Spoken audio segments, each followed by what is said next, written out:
വീടൊക്കെ വിൽക്കാനുള്ള ഒരു വലിയ നീക്കത്തിലേക്കായിരുന്നു അല്ലേ? നമ്മൾ കച്ചവടമൊക്കെ ആലോചിച്ചിരുന്നല്ലേ? അല്ല, അഫാൻ തന്നെയാണ് മുൻപന്തിൽ നിന്ന് ബ്രോക്കർമാരെ കൊണ്ടുവരാൻ കാണിക്കുകയൊക്കെ ചെയ്തവൻ തന്നെയാണ്. പിന്നെ ഞാൻ നമ്മൾ ഗ്രൂപ്പുകളിലൊക്കെ ഇട്ട് ഫേസ്ബുക്ക് അങ്ങനെ ഗ്രൂപ്പുകളിലൊക്കെ ഞാൻ ഇട്ടിട്ടുണ്ടായിരുന്നു. പല ആൾക്കാരും വന്ന് നോക്കിയിട്ട് പോയി. ഈ അഫാൻ ഈ ആർഭാട ജീവിതം ഉണ്ടായിരുന്നു എന്നൊക്കെ കഥകൾ പറയുന്നുണ്ട്. അതിന് അത്ര ആർഭാടമൊന്നും എനിക്ക് ഞാൻ കണ്ടിട്ടില്ല. ഞാൻ വരുന്ന സാധാരണ ഒരു ചെറുപ്പക്കാരൻ നടക്കുന്ന നല്ലൊരു ആഹാരം കഴിക്കുമായിരുന്നു. ആഹാരം കഴിക്കും, മറ്റാർഭാടങ്ങളെന്നുള്ള അറിഞ്ഞൂടായിരുന്നു. ഗെയിം അങ്ങനെ എന്തെങ്കിലും കളിക്കുമായിരുന്നു? അതിനെ കുറിച്ച് ഗെയിം പബ്ജിയൊക്കെ കളിക്കുമായിരുന്നു നേരത്തെ പബ്ജിയുള്ള കളികളൊക്കെ ഞാൻ വിളിക്കുമ്പോഴൊക്കെ വൈഫിനെ വിളിക്കുമ്പോൾ മേലെ ഇങ്ങനെ സൗണ്ടുകൾ കേൾക്കാൻ പറ്റി എന്താ ചെയ്യുന്നത് പിള്ളേർ പബ്ജി കളിക്കുകയാണെന്ന് പറഞ്ഞു.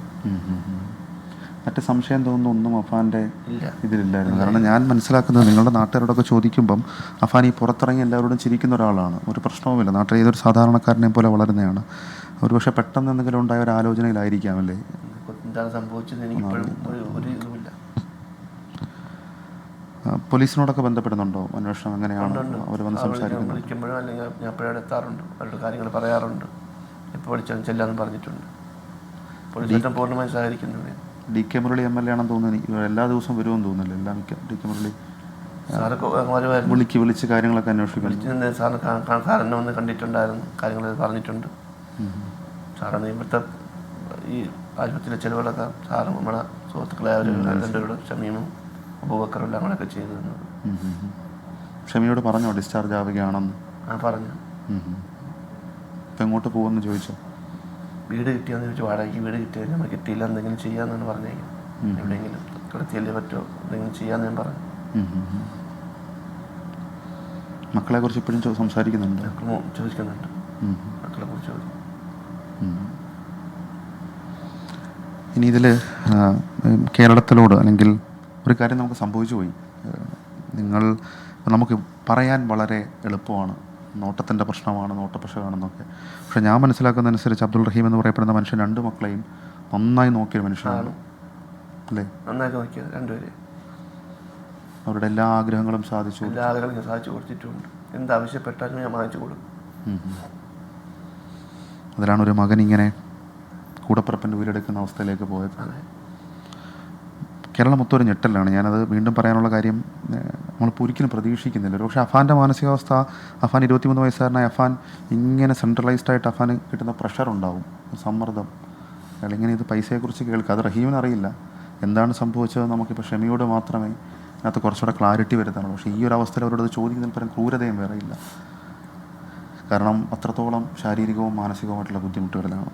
ഏതായാലും ഞാൻ വീണ്ടും പറയുന്നു, എന്തിനാണ് ഇപ്പോൾ ഈ സമയത്തൊരു അഭിമുഖമെന്ന് ചോദിച്ചാൽ, ഈ മനുഷ്യൻ കുറേ പ്രശ്നങ്ങളിലാണ്.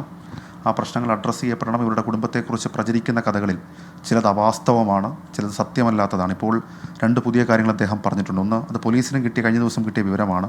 സെൻട്രൽ ബാങ്കിൽ നിന്നൊരു പ്രഷർ, ഒരു ഭീഷണിയൊക്കെ ഇവരുടെ കുടുംബത്തിനുണ്ടായിരുന്നു. അങ്ങനെ ഒപ്പിട്ട് വാങ്ങിയെന്നൊക്കെയുള്ള കാര്യം പോലീസ് നേരത്തെ കണ്ടെത്തിയിട്ടുണ്ട്.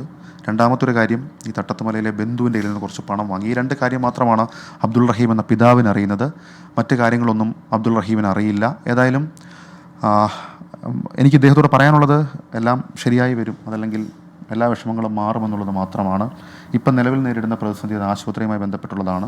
അതടക്കമുള്ള മുഴുവൻ പ്രതിസന്ധിയും മാറും. മറ്റു കാര്യങ്ങൾ അന്വേഷണത്തിൽ തെളിയട്ടെ. താങ്കൾ തന്നെ പറഞ്ഞു, മകനോട് ഒരിക്കലും പൊരുത്തപ്പെടാൻ കഴിയില്ല, അത്രത്തോളം വലിയ തെറ്റാണ് ചെയ്തതെന്ന്. പ്രേക്ഷകരോട് പറയാനുള്ളത്, ഇത് കണ്ടുകൊണ്ടിരിക്കുന്ന കുട്ടികളോട് പറയാനുള്ളത്, ഈ നിൽക്കുന്ന പിതാവ് എങ്ങനെ ഒരാൾ പോകരുത്, അല്ലെങ്കിൽ ഒരിക്കലും ഒരു മിനിറ്റിൽ പോലും മാനസികാവസ്ഥ നമുക്ക് തെറ്റിപ്പോകാൻ പാടില്ല എന്നുള്ളത് സാക്ഷ്യമാണ്.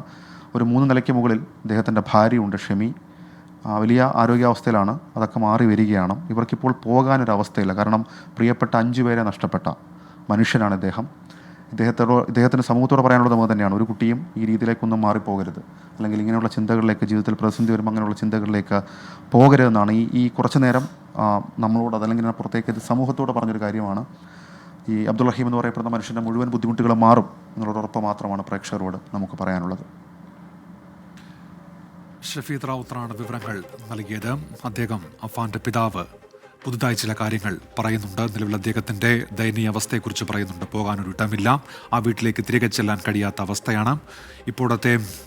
ഷമിയുമായി ബന്ധപ്പെട്ട ചികിത്സയുമായി ബന്ധപ്പെട്ട അദ്ദേഹം ഗൂഗുലം മെഡിക്കൽ കോളേജ് ആശുപത്രിയിലാണ് ചികിത്സയിൽ കഴിയുന്നത്. അവിടെ നിന്ന് എവിടേക്ക് പോകണം എന്നുള്ള കാര്യത്തിൽ ഇപ്പോഴും അദ്ദേഹത്തിന് അറിയില്ല. അങ്ങനെ വലിയ ഒരു അവസ്ഥയിലാണ് അദ്ദേഹം ഉള്ളത്. അത്തരമൊരു പ്രതിസന്ധി ഘട്ടത്തിലാണ് അദ്ദേഹം ഉള്ളത്. തുറന്നു പറയുകയായിരുന്നു ഷഫീദ് റാവുത്തറോട് അഫാന്റെ പിതാവ്.